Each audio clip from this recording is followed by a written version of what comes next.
Le mont Lala Khedidja, appelé localement Lala Khlija, ou encore Thamighot, est le point culminant du massif du Durdura, un massif montagneux du nord de l'Algérie, constituant la plus longue chaîne montagneuse de Kabylie. Son altitude est de 2308 mètres. Le personnage de Lala Khedidja, cette dame qui a donné son nom au sommet, est entouré de légendes qui se transmettent de génération en génération. Son vrai nom est Khlija, et non Khedidja, selon la prononciation locale. On dit que Khedidja avait des pouvoirs surnaturels. Originaire du village d'Ibelbaren, un village appartenant à la tribu d'Imchedalen, dans la commune actuelle de Saharidj, dans la wilaya de Bouira. On dit que cette jeune fille, bergère, pouvait se transformer en chacal pour surveiller son troupeau. On dit aussi qu'elle pouvait déplacer des objets et accomplir des tâches, comme tisser la laine, préparer le repas, moudre le blé, simplement en fermant les yeux et en se concentrant sur ce qu'elle souhaitait faire. Un jour de marché hebdomadaire, un villageois curieux suivit discrètement Khedidja dans les champs. Le spectacle qui s'offrit à lui était incroyable. La jeune bergère s'est littéralement envolée vers le sommet de Tamgout, à plus de 2300 mètres d'altitude, après avoir confié son troupeau à un chacal. Le villageois rentra au village et se dirigea vers l'assemblée, pour raconter en détail ce qu'il avait vu. Le lendemain, pour vérifier les faits, quelques villageois décidèrent de suivre la jeune fille et eurent à constater la véracité des faits. Suite à cela, le sommet de cette montagne fut rebaptisé au nom de la bergère et devint de fait un lieu de culte et un lieu de pèlerinage après la mort de Khedidja. Un mausolée a donc été édifié sur le lieu même de son domicile, dans son village. On raconte aussi que Khedidja ne voulait se marier qu'avec un prétendant possédant des pouvoirs surnaturels comme elle. Un jour, un homme se présenta à elle pour demander sa main. La bergère lui fit part de son exigence et le vit tourner les talons et s'éloigner vers la forêt toute proche.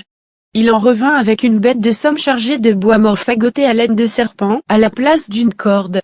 Celui qui eut le privilège d'épouser Khedidja fut surnommé l'homme au fagot de serpents.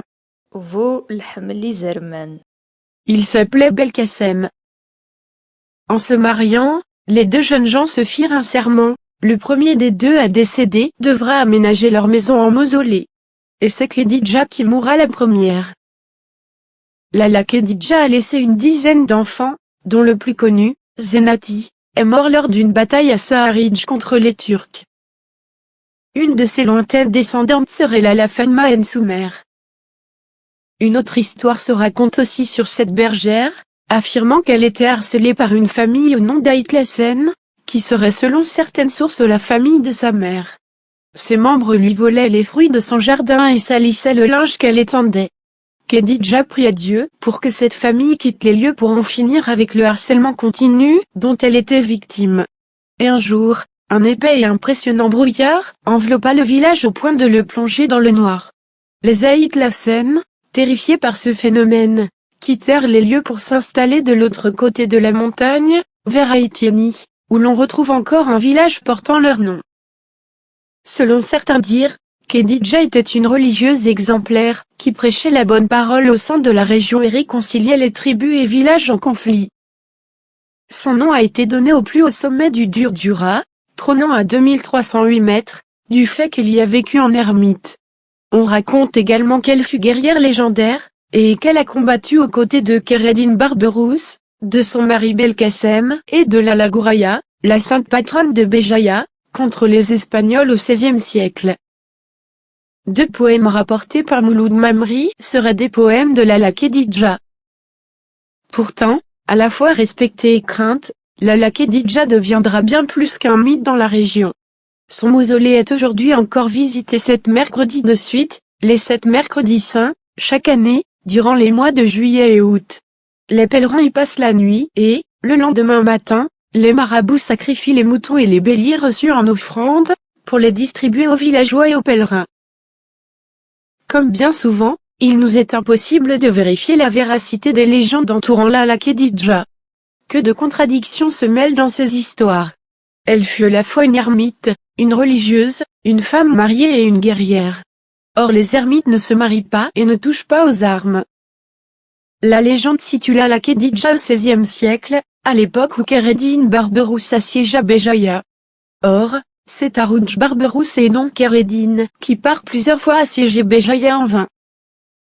Que la véritable Lala Khedidja ait vécu au XVIe siècle est possible, bien qu'invérifiable, mais le personnage présenté dans le mythe ne semble pas être une seule et même personne, mais plutôt une synthèse de 2 ou 3 personnages différents. L'un d'entre eux, sûrement celui enterré dans le mausolée, serait la véritable Lala Khedidja, mais Lala Khedidja légendaire serait plutôt une synthèse entre un ermite et une guerrière, ayant vécu dans le même village ou la même tribu à des époques différentes. À noter également que le sommet aujourd'hui appelé Lala Khedidja, est présenté dans la mythologie kabyle comme étant le dernier refuge, dans lequel s'est retirée la première femme du monde, communément appelée mère de la vie, Yemma Sneddonith. et qui est peut-être le personnage ayant inspiré le côté ermite de Lala Khedidja.